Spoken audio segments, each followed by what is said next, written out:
Several reports came into the Gray District Agency about a creature seen in Lake Township, Michigan, in the heart of the Manistee National Forest. The report describes a 7-foot-tall beast with a dog's head and a torso of a man. It is also described as having blue or yellow eyes, with an eerie howl that sounds like a man's scream.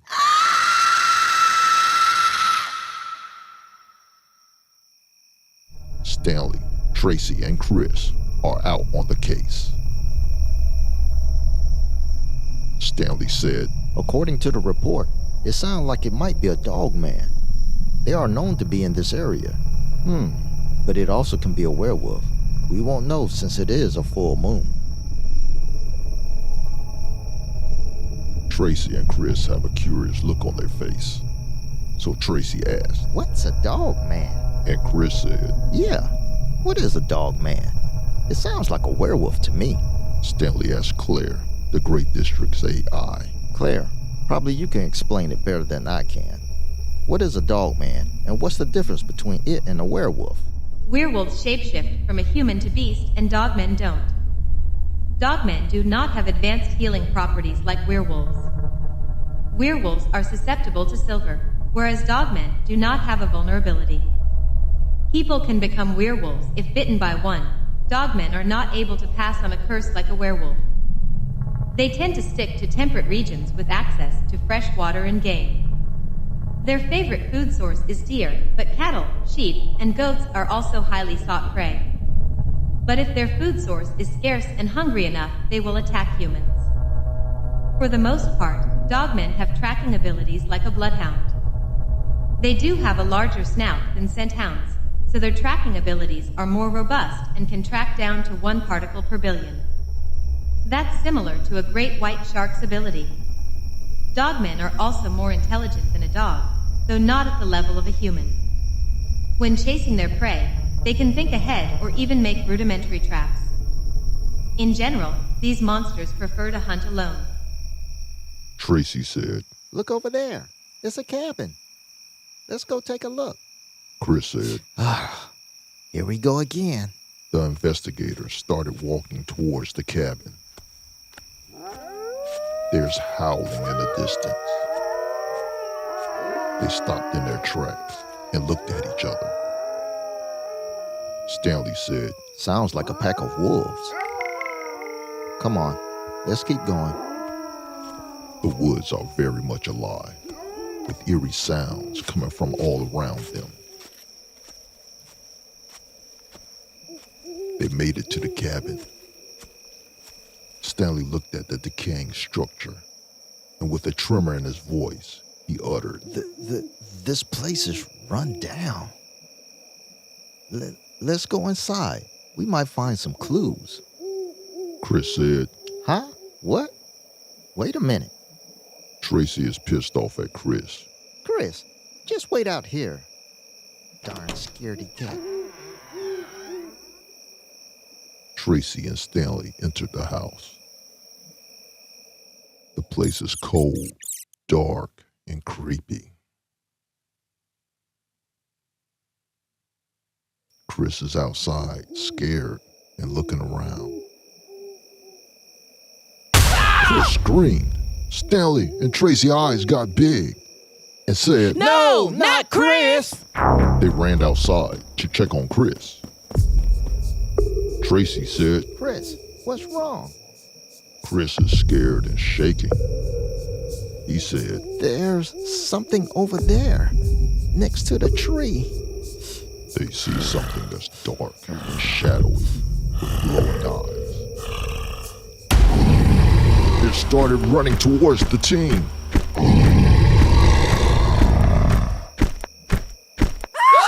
The investigator screamed and ran into the cabin.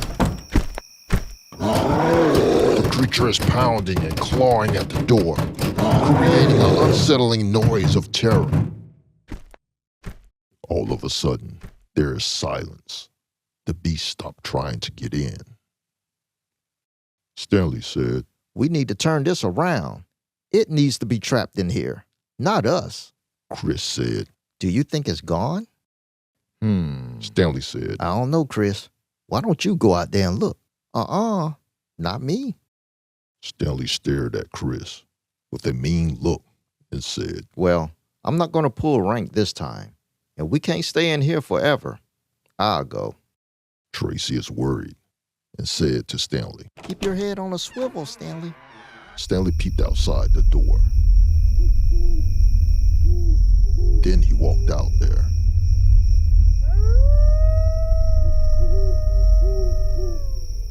Chris is feeling relieved that he didn't have to go out there. He said to Tracie, Tracie, how do you think we're going to catch this thing? Somehow we're going to trap it in here, Chris. Stanley returned. He said, You can relax, Chris. It's gone. We're going to have to trap it here in the cabin. This place should be able to hold it. The agents hear something outside the door. Their eyes widen. Stanley said, It's back. Okay. This is what we're going to do. Since I'm the fastest, I will open the door and let it in. Then we will all run out the back. Chris, you lock that back door. And Tracie, you run around to the front and lock that one. Then we should have it. The team gets ready.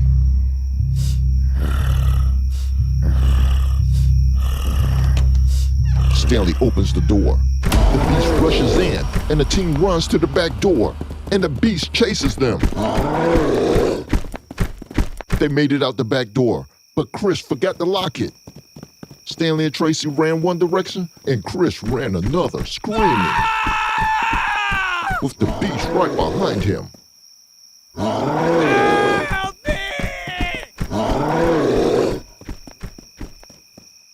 Help! Stanley yelled to Chris, Chris, go back in the cabin, and I'll open the front door. Chris yelled. Okay. Tracie, lock the back door when Chris and the creature runs in. Okay, I'm on it.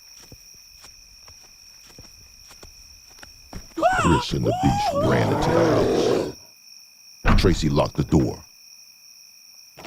And Stanley opens the front door. Chris runs out. Stanley quickly closes and locks the door. Chris walks over. Stanley said, Chris, stay here. Tracie and I are going back to the campsite. I was able to get some of his hair. We need to test it to find out what it is. While I'm doing that, Tracie is going to call the GDA containment unit to come get it. Chris said, Okay, but please hurry up so we could get out of here. Tracie and Stanley headed back to the campsite. While they were gone, the beast stopped this horrid noise. Hello? What the? Chris heard a voice from inside the cabin. Hello? Is someone out there? It unlocked the door. Chris slowly backed away from the door and thought to himself that it can't be the beast. Its claws is too big to turn the lock or grab the doorknob. The door opened.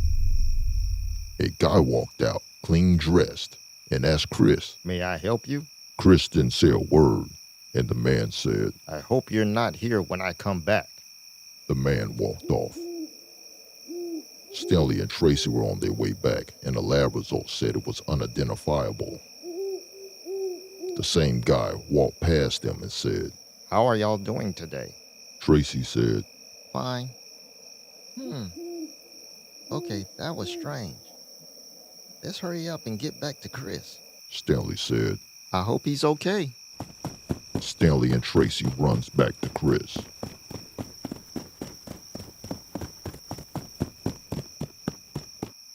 Tracie asked Chris, Did someone walk by here? And Chris, why is the door open? Chris said, That guy came out of the cabin. And I looked inside, and I didn't see the creature anywhere in there. They paused and looked at each other and said, That was a werewolf?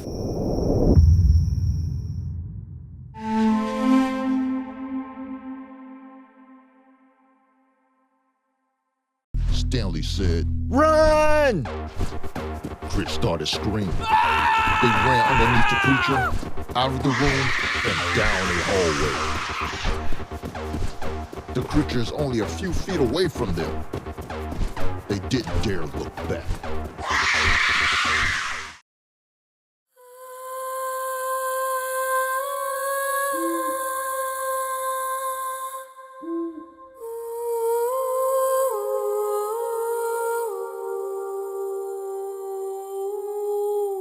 The Great District Agency investigators are on an assignment at an abandoned mansion in New Orleans.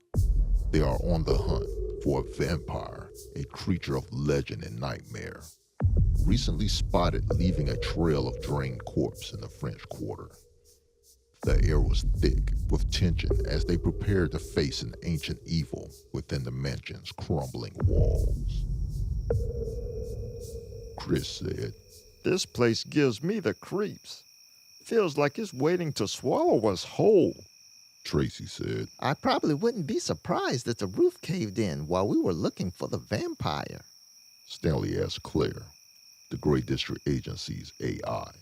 Claire, what type of vampire are we looking for? Chris said, What do you mean? What type? Aren't vampires just pale-skinned bloodsuckers? Always portrayed as some kind of dark romantic being hooking up with women. Actually, Chris, there are different kinds. Claire, can you give us a breakdown of this specific vampire? Based on reports, a terrifying creature has been sighted that defies traditional monster tropes. Here's a breakdown of its characteristics. Physical description. Bipedal, walks upright on 2 legs, likely exceeding human height. Leathery wings, similar to a bat. These wings allow for flight. Frightening appearance, described as monstrous and grotesque, more akin to a gargoyle than a vampire. Behavior and abilities. Predatory, exhibits a strong urge to hunt and kill, similar to a ferocious beast. Superhuman strength, possesses immense physical strength, exceeding 3 times that of an average human. Mind control, may be able to manipulate or control the minds of others. Weaknesses. Sunlight, vulnerable to ultraviolet light from the sun. Silver, this metal can harm the creature, though the extent is unknown. Decapitation, the only confirmed method to permanently unalive this creature. Important note. Traditional vampire weaknesses, such as garlic and holy water, are reportedly ineffective against this creature. Additionally, staking it through the heart will only enrage it. This information paints a picture of a dangerous and potentially intelligent predator. Further investigation is necessary to understand its full capabilities and potential origins. Stanley said, All right, listen up. We're dealing with a new kind of bloodsucker here. Forget your sparkly vampires from romance novels. This one's all teeth and claws. Tracie said. Well, are we going inside or not? The investigators went inside. It's cold, dark, and it smells of death. They began looking around.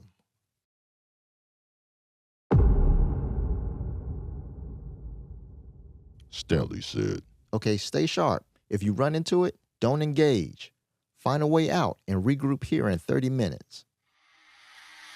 Stanley found his way to a bedroom. Man, it's extra stank in here. Stanley sees something in the middle of the bed.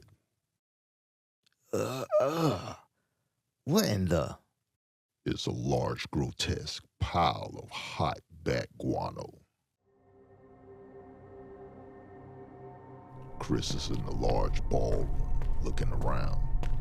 He hears weird noises. Then he sees something moving.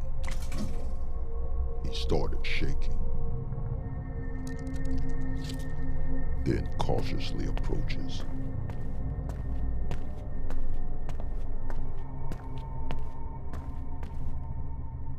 Nothing's there. Tracie is searching the kitchen.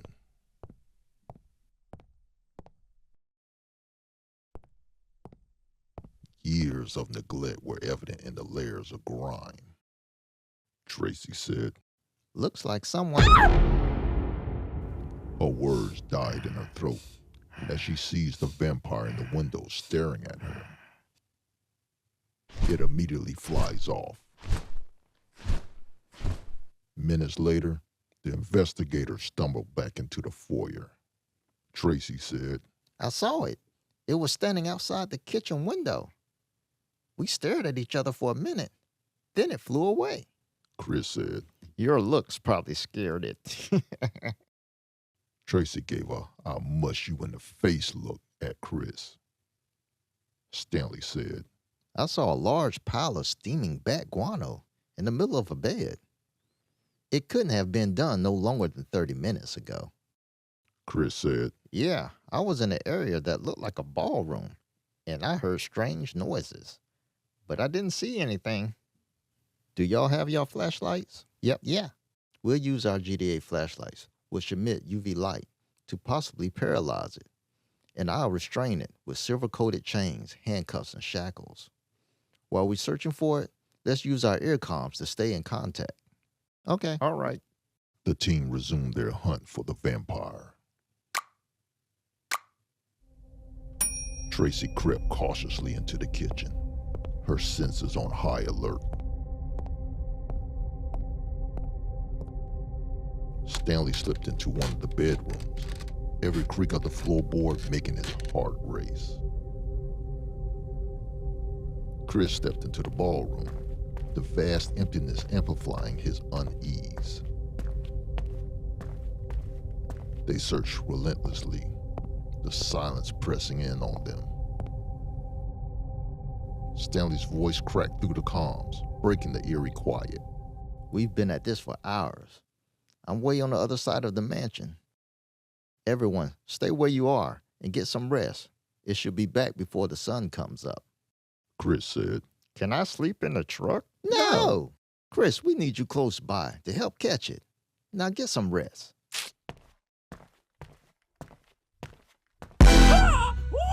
Chris' heart nearly stopped. It's the vampire. Chris alerted the team. It's here in the ballroom. Stanley said, I'm on my way. Me too. Chris starts to shake as he stares at the beast.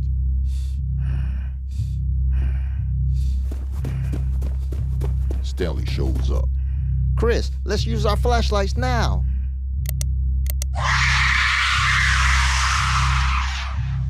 Tracie, where are you? I'm right here. Tracie goes for her flashlight, but the vampire whispers to Tracie.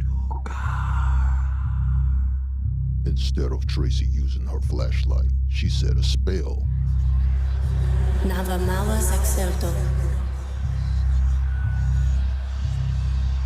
And the spell was directed at Stanley and Chris instead of the vampire. Their flashlights flickered and died, releasing the vampire. Frozen by the spell, they stood rooted to the spot as the vampire took its chance and vanished into the mansion. Tracie's spell faded. Chris yelled, Tracie, what have you done? You're a traitor. Hold on a minute, Chris. Tracie, why did you help it escape? Huh? Help it escape? What happened? I remember helping by shining my flashlight on the vampire. And then Chris started yelling at me. Stanley said. Are you feeling okay, Tracie? You just put a spell on me and Chris. And it caused the vampire to get away. I feel a little lightheaded and weak. I think it controlled you with its mind. You're going to have to sit this one out. Go to the truck. Okay. Tracie really didn't want to go, but she knew she wouldn't be able to help. Stanley said, It's just you and me, Chris. Let's stick together and follow the plan. Stanley and Chris discovered another room and began their search. Unbeknownst to them, a vampire lurked just outside the window, watching.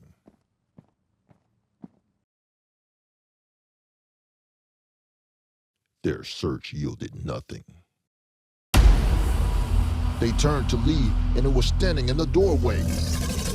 Stanley and Chris immediately shined their lights on it. Unfazed by the light, the creature took a menacing step forward. And Stanley and Chris is terrified. Then, with the horrifying sound of its leathery wings, launched itself into the air. Stanley said, "Run!" Chris started screaming. They ran underneath the creature, out of the room, and down a hallway. The creature is only a few feet away from them. They didn't dare look back.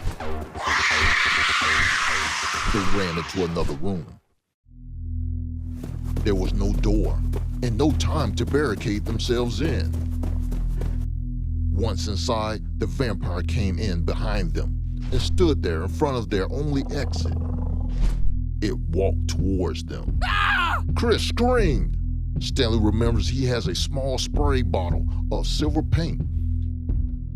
He sprayed the vampire. The creature screamed and froze. They captured him. Stanley called the Great District Agency Containment Unit to come pick up the vampire, and Tracie made a full recovery.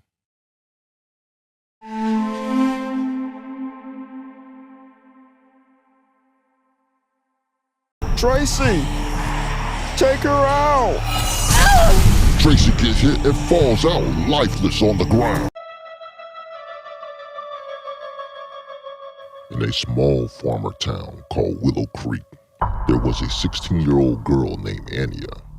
After she had her first menstrual period, she noticed she could make things disappear whenever she sneezed.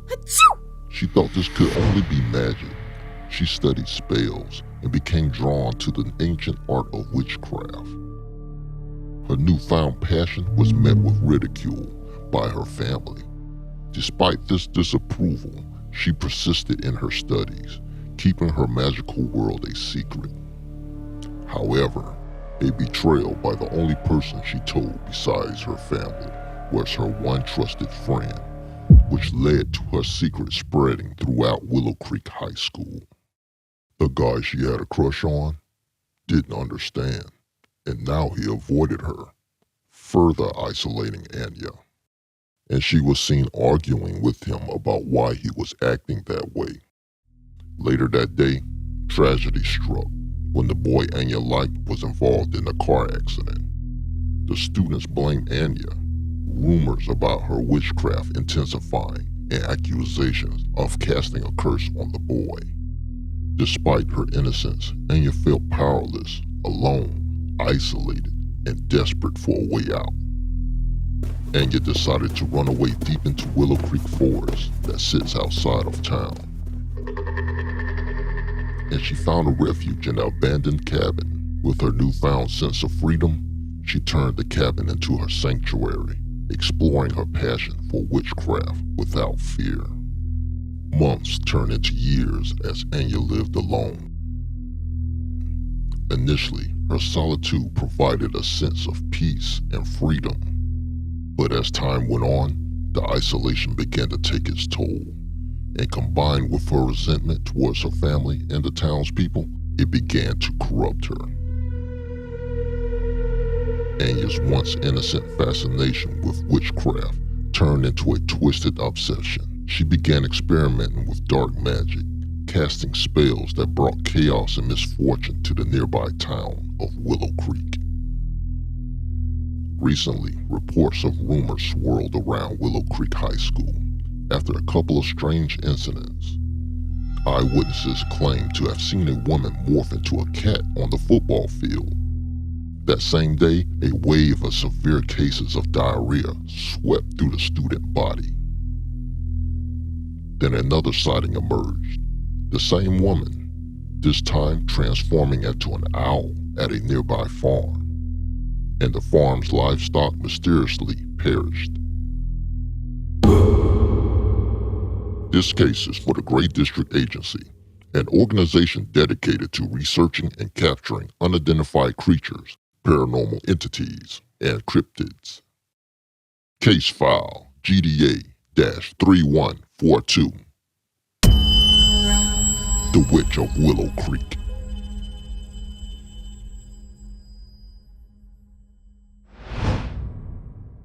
Hey, did y'all go over the case file GDA-3142? A witch hunt, huh? Sounds like that's right up my alley. A witch? Tracie, do you think you can handle a witch like you? My bloodline runs deep. My ancestors have my back. Hey, Tracie, you should take the lead on this case. Okay, let's head out to the location. The team is trekking through the dense forest, their flashlights cutting through the darkness. I'm starting to think this was a bad idea. Oh, come on, Chris. It's just a forest. Just a forest? I feel like something could eat me at any moment. Chris, did you forget that we hunt and capture all types of beasts? Suddenly, they hear a chilling scream. That scream sounds like it came from that direction. They follow the sound, and they hear whispers all around them. The team stumbles upon a scary-looking cabin nestled deep in the woods. This got to be the cabin we're looking for. It's creepier than what I expected. Come on, let's get closer. Hey, my nose is bleeding. I can sense that there's a spell on you. Barada Yamanusu. Tracie had conjured up a spell to stop the bleeding. The lights flickered on and off from inside the cabin. Everyone, stay behind me. We're going inside.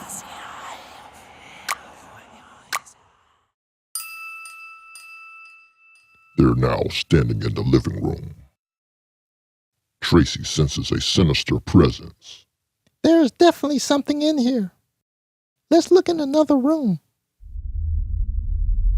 They enter a dark, creepy, old-fashioned bedroom. You dare to trespass on my domain? What? Someone is in my head. I heard it too, Chris. She's using telepathy to communicate. We mean you no harm. I need to ask you a question. Are you Anya? Ah, another fellow witch. I'm no longer Anya. I'm Agnatha, the witch of Willow Creek. Agnatha, are you harming the people of Willow Creek and their farm animals? We need to get out of here. Agnatha emerges from the dark corner of the bedroom. Oh, crap. No more questions. You must leave my home now. This is your first and final warning. Agnatha, you cannot keep harming and terrorizing the people of Willow Creek. The witch unleashes a powerful spell. Daenerys Melanthera. Tracie blocks the spell, and Agnatha disappeared. Tracie, we need you to jack her up. Trust me, I will. I'm going back into the living room to see what I can find. Maybe Chris and I can find something helpful in here. Stanley, watch your back. Stanley is in the living room, and he sees Agnatha outside the window. He radios the team. Hey, I see her outside the window. Come on, let's go get her. Okay, we're on our way. The team is outside looking for Agnatha. Look, They see her walking off into the woods, so they followed her.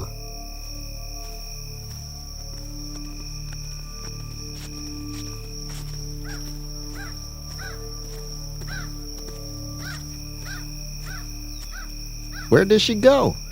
Agnatha disappeared into the darkness.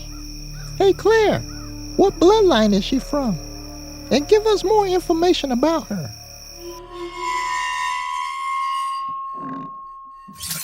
Bloodline. Agnatha is a third-degree priestess from the bloodline of Tracie. Tracie background. Circe was a Greek sorceress, the daughter of Helios, god of the sun, and Perseus, a nymph. She was able to create magic potions that transformed people into creatures. Agnatha abilities.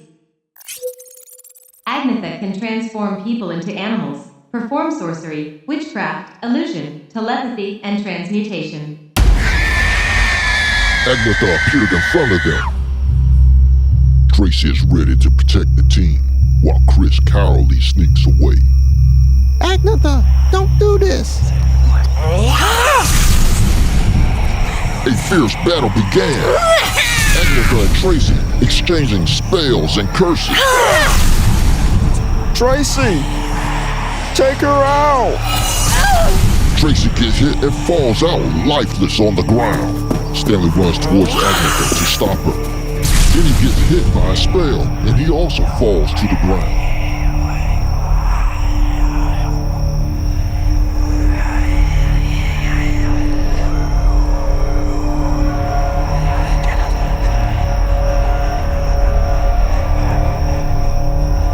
Now Chris is standing there all alone and scared. Agatha sees Chris.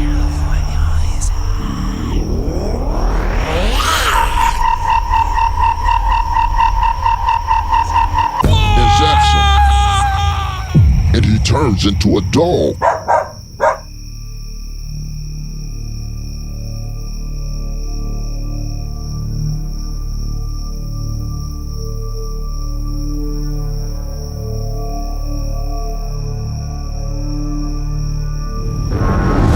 Tracie rises from the ground and floats in the air. Tracie powers up with a spell. Then she unleashes it towards Agnatha, causing Agnatha to shriek in pain. Agnatha then collapses. As her power faded, so did her spells. Stanley regains consciousness, and Chris turns back into a human. You did it, Tracie! I think I'll stick to a desk job from now on. The GDA containment unit transported Agnatha to an unknown location called the Gray Area.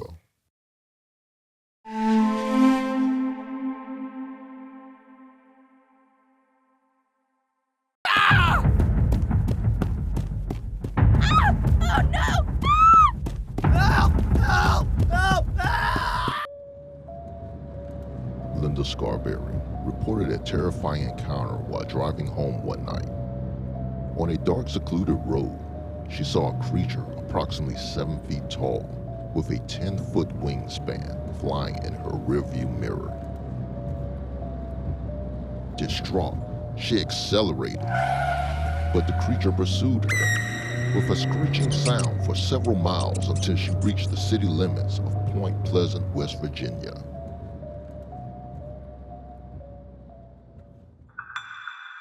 Over the next few days, after a local newspaper covered the incident, more people came forward with similar sightings. This case is for the Gray District Agency, an organization dedicated to researching and capturing unidentified creatures, paranormal entities, and cryptids. Case file GDA 2961, The Mothman.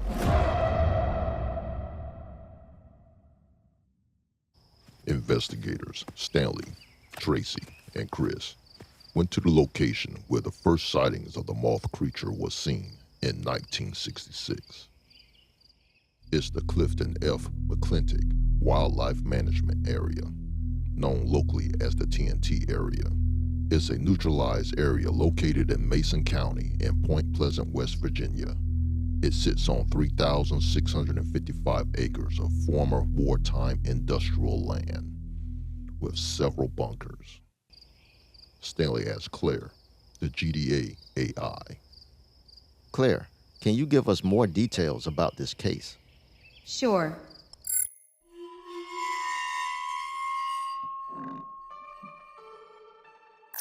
Offenses. Haunts the shadows outside homes, instilling fear into residents. Terrorizes motorists with high-speed chases, leaving drivers shaken. Prey on domestic animals, and vanishing without a trace. Its presence linked to tragic events like the collapse of the Silver Bridge.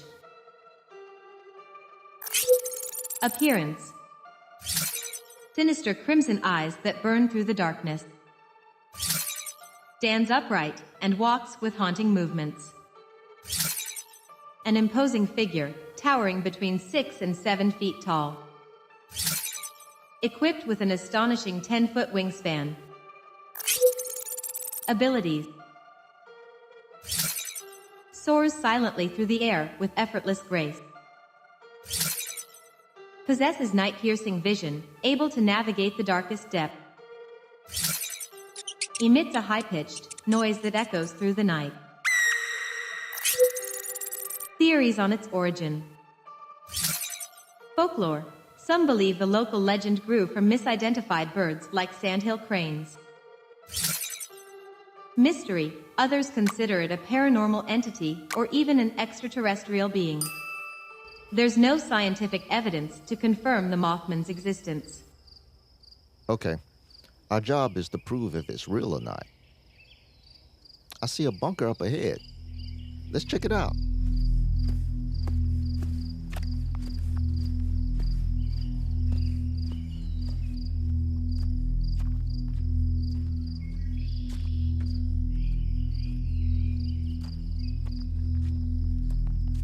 The team stood at the opening of the bunker.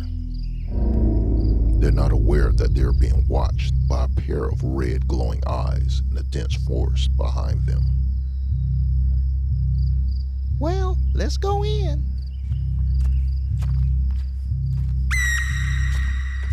Hey, wait up for me! They entered the bunker. The bunker is dark, cold, creepy, and smells of rotten plant matter. Brr, it's cold in here. Yeah, and it smells too. That sounds like rats. Come on, let's go further in. The team ventured deeper into the bunker. There's something following them. They entered a room.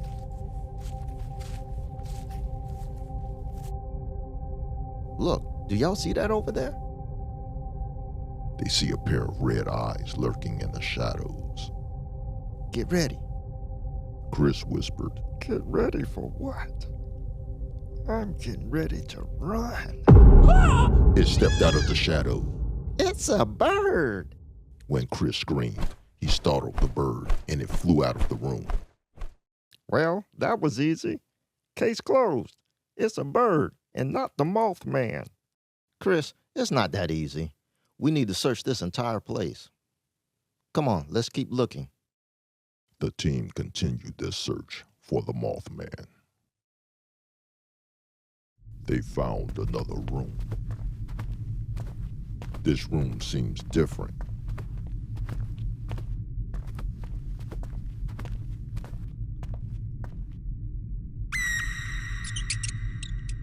There goes that noise again, and I don't think it's rats. We haven't seen one, or droppings.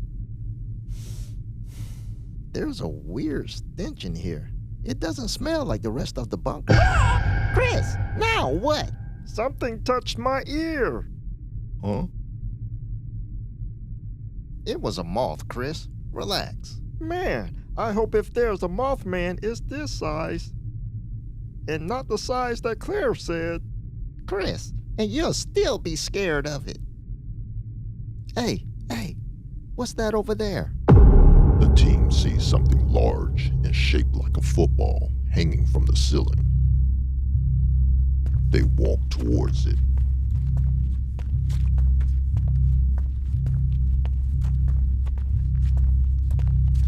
Is that what I think it is? What, a large football?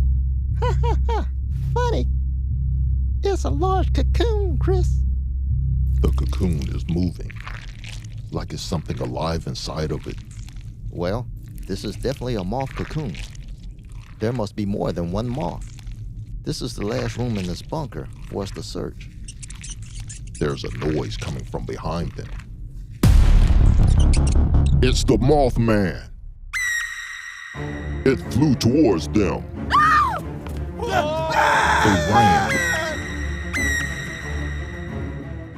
They made it to another room and noticed it wasn't behind them. Phew, it's gone. Well, now we know it's real. It's the bird. Stanley and the team sees the unalive bird lying on the ground. We need to catch this thing, and I think I know how. I have a net in my backpack made of silk from the giant spider called the Aragon. Have you ever seen how moths go nuts for a porch light? Yeah. Let's use a flashlight.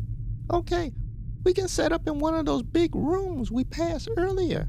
It will give us more room to capture it. That's a good idea. It gives me more room to run. The team is ready. They place 2 flashlights in the middle of the room, and they hid behind a wall, waiting for the Mothman. The Mothman appears behind them. The team doesn't see it. Now it's standing right next to them, and they still don't see it. Until it made that noise again. Chris turned and looked. It's right next to us. When Chris didn't hear from Stanley and Tracie, he looked towards the team to see why. His mouth dropped open.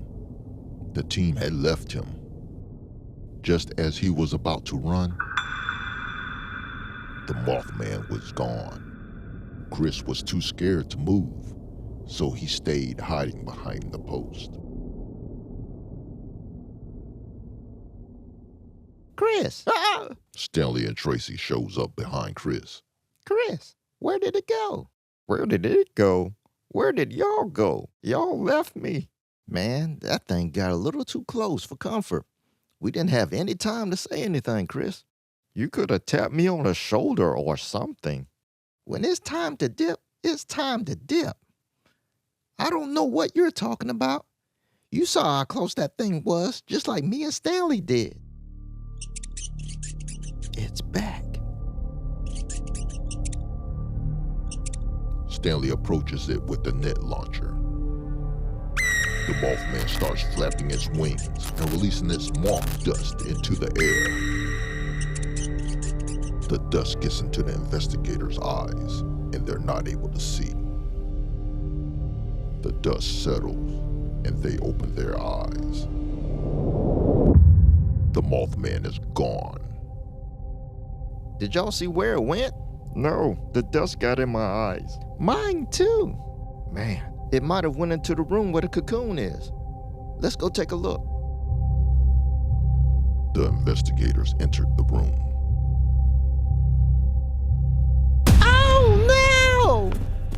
The team ran over to the other side of the room where the cocoon is. Wow, it hatched. I think we should go back to the big room and wait over there again.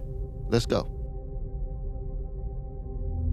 They once again took their position in the large room behind the wall.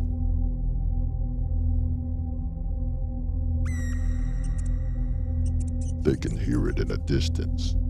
Stanley, are you ready? Yep. 3 hours later. Well, I don't think it's gonna show up. We haven't struck out completely. The empty cocoon is still a valuable piece of evidence that can be tested. Let's get out of here. You don't have to tell me twice. But I have a feeling we'll be back. Keep a lookout for part 2. Make sure you subscribe and click the bell. Who are you talking to?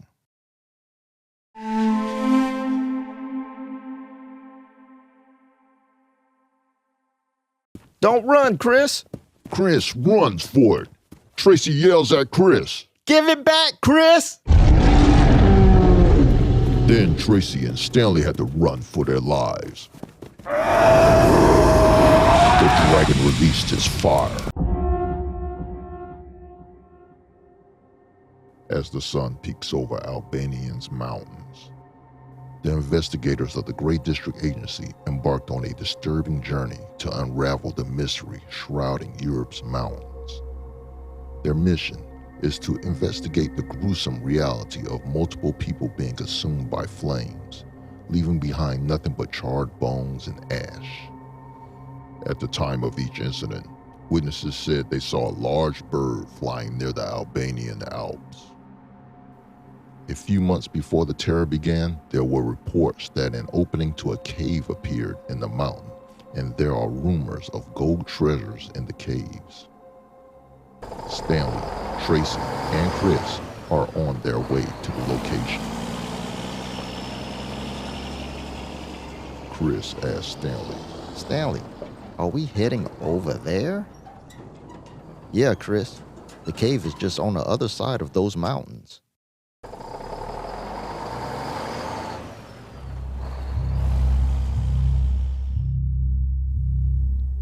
They arrived at the mouth of the cave. An unnatural quiet hangs heavy in the air, broken only by the occasional drip of unseen water echoing from within. The team ventured into the cave. Inside is a stale smell of smoke, sulfur, and pumice that stings your nostrils.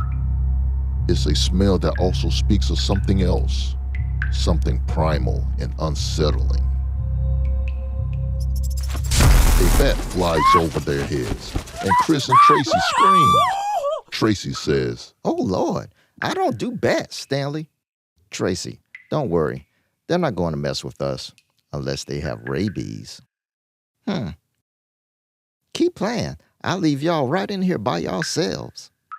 Chris said, You telling me out of all the creatures we investigated, and you're scared of a bat, Tracie? Yeah, and you're scared too. By the way, you're scared of everything, Chris.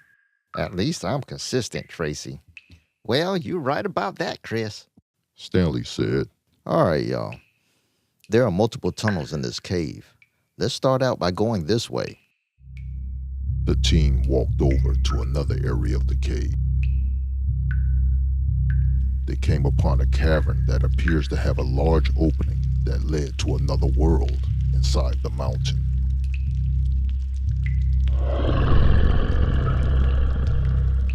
A deep, menacing growl vibrated out the shadows. Chris immediately started shaking uncontrollably. Stanley and Tracie were also frightened by the growl. They looked around, confused, and didn't know where the sound came from. Tracie said, That sounds like it's something huge. A loud roar sounded like it was right next to them. They screamed and ran. Somehow they ended up separated in caverns among the cave system. Stanley called out to Tracie and Chris, and they did the same. Tracie! Chris! Where are you? Stanley! Chris! Stanley! Chris! Stanley! Tracie! Stanley asked Claire, the Great District Agency's AI, for more information about this creature. Claire said, According to what you described, it's possibly a red dragon.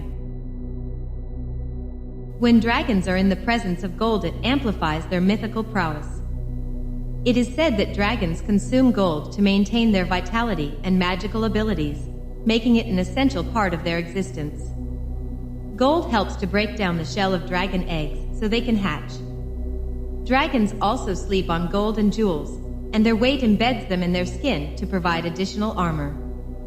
Losing even one coin or tiny trinket could cause a red dragon to fly into a rage and hunt down and mercilessly destroy the supposed thief. If they could not, then they would rampage across the land, slaughtering all they encountered and devastating local settlements where a thief might hide. Red dragons also gain an array of magical powers as they age. Over where Chris is at, Chris notices something out the corner of his eye. It's shining. As he looks, he realizes it's a pile of gold treasure. But the fascination of the gold is instantly stopped by terror. Behind the glittering treasure, a monstrous nest sprawled, dwarfing a small house with something sitting in the center of the nest. Chris' throat constricted. Those weren't rocks. They were enormous, scaly eggs. Over where Tracie's at, Tracie hears something moving. She quickly hides behind a boulder. She looks left and right, kneeling behind the rock, as the sound gets closer and closer. Tracie screamed. It was Stanley, and he said, What are you doing, Tracie? I thought you were some animal, Stanley. Nah, but I didn't mean to scare you, Tracie. Is Chris with you? No, I was thinking y'all was right behind me. Tracie, Clara think it's a dragon. Huh? A dragon? Yeah, we have to go find Chris before it does. Tracie and Stanley went looking for Chris.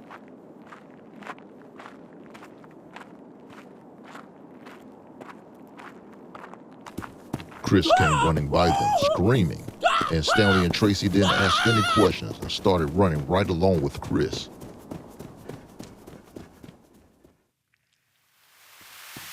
They made it to a cavern. Stanley asked Chris, Why were you running, Chris? A spider was crawling on me. Really? A spider, Chris? Yeah, it could have bitten me. But anyway, I found some gold coins and a huge bird nest about the size of a house. Stanley said. It's not a bird's nest. Clara think it's a dragon, Chris. A dragon? Chris takes them to see what he had found.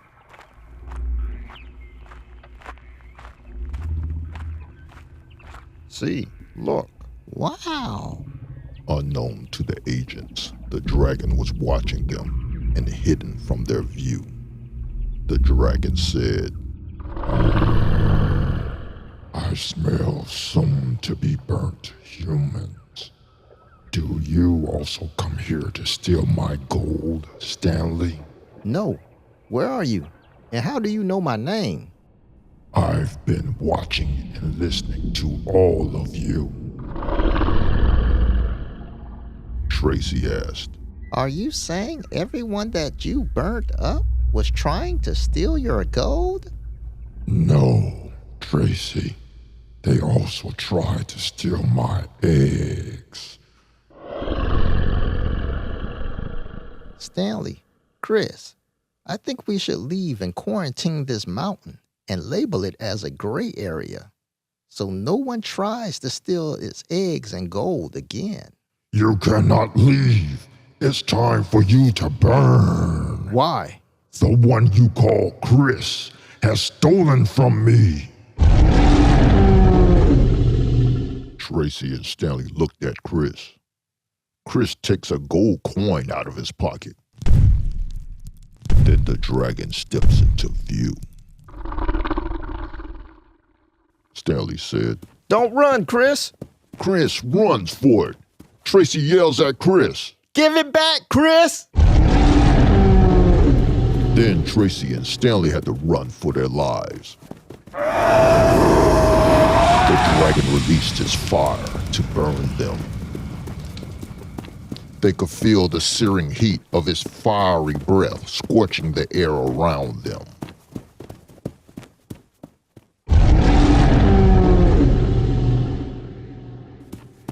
They escaped from the dragon. Stanley said, Chris, why did you take the coin? And why you didn't give it back? You're going to get us all burnt up, man. I don't know why I did that, Stanley. Well, Chris, you put us in a heated situation. And you know what I mean by heated. The dragon is standing next to them and about to fry them right where they stand when Tracie said, Wait! He will give it back right now! Give it back, Chris! Okay. Chris lays the coin on the ground. Here's your coins back. The team makes a break for it and runs to the mobile lab. Stanley is on the phone with the general counsel at the GDA's headquarters, asking them how should they proceed with the case, since the dragon was only protecting his eggs and gold. Stanley said, Well, y'all, the council said we have to capture it. Tracie said, What? It wasn't the dragon's fault. I know, Tracie, but it's our orders. I need you on board with this. We will need your powers to help catch it. I'm on board, but dragons are magical beings. They can block my spells. I'm not sure if it will work, Stanley. We're going to bring our weapons with us, just in case. The agents went back to the entrance of the cave. Stanley said, I have an idea. We will have to stun it with our laser weapons to weaken it. Then, Tracie, we will need you to work your magic to contain it. But first, we need Sticky Finger Chris to steal another coin and lure it out of the cave so we have more room to catch it. Man, I'm never going to hear the end of that. And of course, I'm bait again. Thanks, Stanley. You're welcome, Chris. After you get the dragon outside the cave, Tracie and I will take it from there, Chris. Huh? Y'all not coming with me? No, Chris. We have to get ready out here. We got to catch this thing. Chris went into the cave.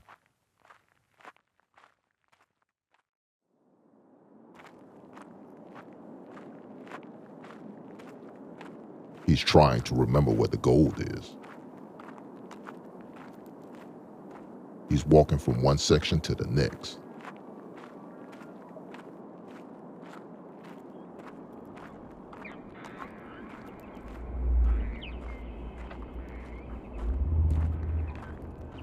Chris finds the gold, but the dragon is there. So Chris hid behind some rocks and waited for the dragon to leave.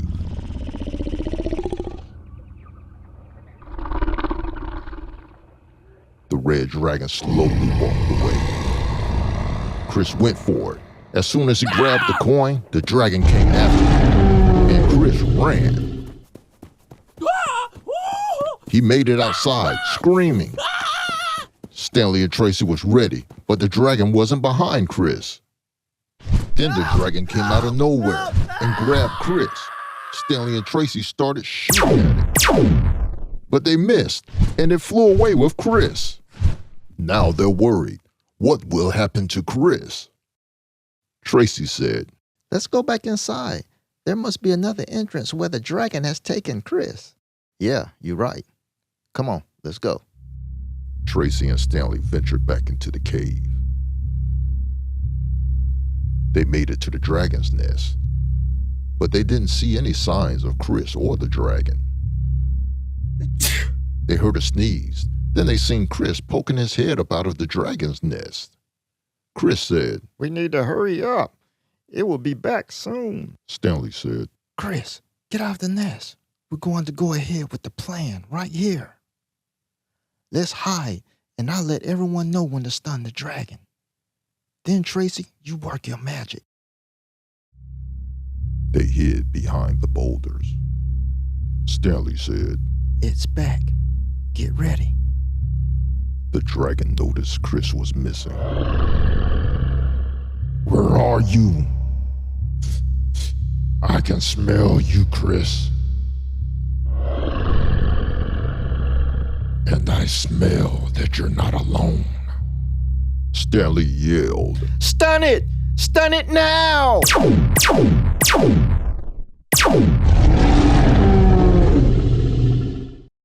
The dragon went limp, and Tracie started her spell. Sutabuna Makanash.